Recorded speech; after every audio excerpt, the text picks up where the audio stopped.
The family is cursed. A clown shows up at everyone's 10th birthday, but no one ever hires one. My earliest memory of the clown is from my cousin Jake's 10th birthday party. I was only 5, but I distinctly remember the commotion surrounding the clown. I remember my parents preparing me before we left the house, and on the drive there. "There's going to be a clown at Jake's party," my dad said. "Just be nice, all you have to do is be nice," my mom added. I didn't understand why they were so worried, why my mom kept wiping her hands on her dress the entire drive to Jake's house, or why my dad kept taking deep breaths. Weren't clowns supposed to be at birthday parties? When we got to Jake's house, there was something going on. The kids were running around the backyard and jumping in the bouncy castle, but the adults were standing around in silence, their eyes darting back and forth across the yard while some of my aunts and uncles walked in and out of the house periodically. It was like they were all waiting for something to happen. As I jumped in the bouncy castle along with the rest of my cousins, I noticed a movement in the bushes near the gate that led into the backyard. I continued to bounce, trying to get higher each time in order to get a better look at whatever was there. Finally, I saw the clown appear from behind the bushes and watched as he unlatched the gate. I stopped bouncing and tried to maintain my balance as I watched the clown step into the yard and close the gate behind himself. I pushed my fingers through the mesh in the bouncy castle and pressed my face against it, staring at the clown as he scanned the backyard until his eyes landed on me. He stared at me for a few seconds and I stared back, not really knowing what to do. Nobody else seemed to have noticed him yet, and my cousins continued bouncing around behind me. He was short, and he wore a curly, rainbow-colored wig. His face was white, and it seemed like his skin was naturally that pale. It didn't look like paint at all. His lips were normal size, but bright red, and he had a giant, round red nose.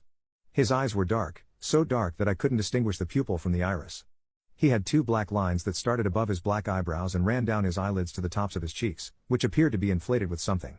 They were round and protruding, with a pink blush on them.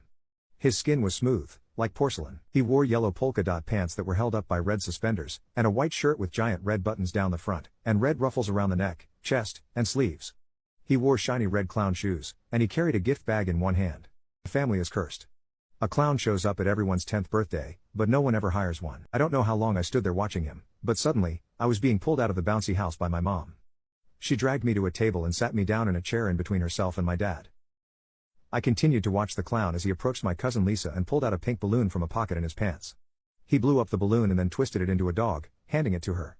She took the balloon dog from the clown and ran to her mom, my Aunt Chelsea, who grabbed Lisa roughly and dragged her away from the clown. There was an impalpable amount of tension for the remainder of Jake's birthday party. Our parents wouldn't let us stray too far away, and the clown stayed the entire time, wandering around the yard and handing out balloon animals or honking his nose for the children. When it came time to open presents, we watched as Jake unwrapped countless video games and action figures, along with a few clothing items. Once he finished opening the last gift from a family member, the clown walked up to Jake and handed him the gift bag he had been carrying around for the entire party. I watched as Jake's mom tried to stop the clown from handing Jake the gift, while my uncle held her back. We all watched as Jake thanked the clown and opened the gift bag, taking out handfuls of tissue paper until he reached in and pulled out the gift. "It's a book," Jake said. I saw his mom sigh in relief, and Jake turned the book over in his hands, looking at it. It was a small, hardcover book with a glossy dust jacket that had a drawing of a beach on it. Jake thanked the clown, and it walked away from him, through the gate, and away from the house. Once he was gone, Jake's dad snatched the book from him. I asked him about it later, but he told me his parents had thrown it out. I saw the clown a few times after that. At every cousin's 10th birthday party, he would show up in the same outfit every time, and give them a hardcover picture book that their parents would get rid of. When I was 10, the same thing happened, and although I begged my parents to let me see the book, they declined. The night of my birthday party, I snuck out of my room and saw my dad go up into the attic with my book. I tried to find it a few times after that day, but he had hidden it well, and it was nowhere to be seen. I once asked my parents why any of us even had birthday parties, if they were so afraid of the clown, but they told me that the clown would show up anyway. He always knew. I didn't see the clown for a couple of years. All of my cousins had passed the age of 10, and none of them were old enough to have their own children yet. When I turned 20, my parents died in a car accident and I inherited their house. By that time, I had forgotten all about the clown in the book and didn't care to read it or figure out why they had taken it away. And then about 12 years later, my daughter Wendy had her 10th birthday party.